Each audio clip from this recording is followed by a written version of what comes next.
Et bonjour à tous, c'est Alexandre de la Monster Float Team et aujourd'hui je suis très content de vous retrouver pour cet épisode de Tout savoir sur nos rivières, un épisode consacré à la perche. Ça faisait un petit moment que j'avais pas sorti d'épisode du coup et parce que j'étais un petit peu saoulé du format. J'en avais fait pas mal, assez régulièrement et là j'avais envie de me détacher un petit peu de ce format. Mais du coup là je reviens fort dessus, vous avez été nombreux, à peu près 300 à voter pour la perche, donc ça fait extrêmement plaisir. Donc aujourd'hui on va parler tout de suite de la perche. J'ai décidé de faire un format un petit peu plus court pour que ça soit plus facile à écouter et que ça soit un petit peu plus dynamique. Alors parlons aujourd'hui de la perche commune, donc la Perca fluviatilis, dont son nom en latin, qui fait partie de la famille des Percidés, donc c'est exactement la même famille que le sandre par exemple. C'est une espèce qui est très majoritairement présente en Europe et du coup c'est un carnassier. La perche vit dans les eaux douces, il est très rare de la trouver en eau saumâtre, mais ceci peut tout de même arriver. Cette perche, c'est un poisson assez facilement reconnaissable, puisque la perche possède des traits noirs sur le long de son corps, avec une épine dorsale, et elle a une allure assez trapue. Elle se nourrit principalement de poissons, mais également de vers, larves et autres crustacés, comme par exemple des écrevisses.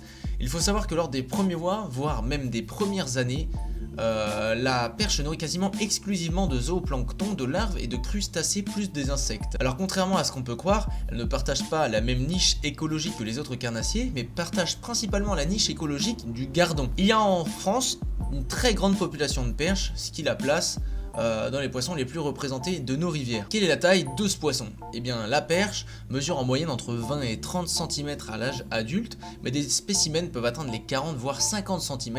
Ce sont des très rares spécimens et on sait que les records avoisinent environ les 55 cm. Cependant, il n'y a pas de vrai record homologué qui se différencie réellement des autres prises comme sur les autres carnassiers comme le brochet ou le sandre.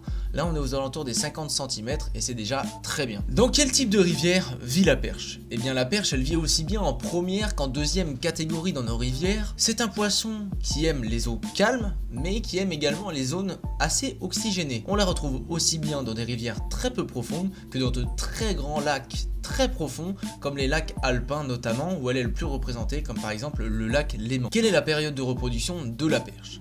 Eh bien la perche elle commence sa reproduction en mars-avril lorsque les eaux sont encore très froides puisqu'elles sont environ entre 8 à 12 degrés. Les femelles pondent leurs œufs dans des zones d'herbiers ou des zones de racines peu profondes et le mâle vient ensuite tout simplement féconder ses œufs et ces œufs éclosent 2 semaines après. La femelle, elle pond en moyenne plusieurs dizaines de milliers d'œufs, entre 20 et 30 000 et certains spécimens peuvent aller bien plus haut. Quelle est la période légale pour pêcher ce spécimen? Eh bien, la perche peut se pêcher toute l'année.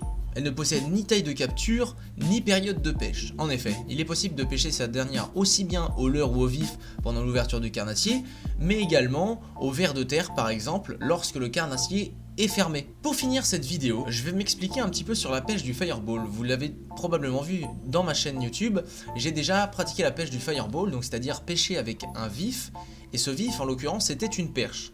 Donc, pourquoi est-ce que je fais ça? Eh bien tout simplement parce que ces dernières n'ont pas de taille de capture et donc c'est tout à fait autorisé de les utiliser en tant que vif. Et lorsque je n'ai rien d'autre, je pêche au leurre quelques perches et je les mets en vif. Pourquoi? Parce qu'au même titre qu'un gardon ou une brème, il n'y a aucune différence à utiliser justement un gardon ou une perche en termes de vif. Ils font partie de la même niche écologique et ils se partagent les mêmes zones de rivière.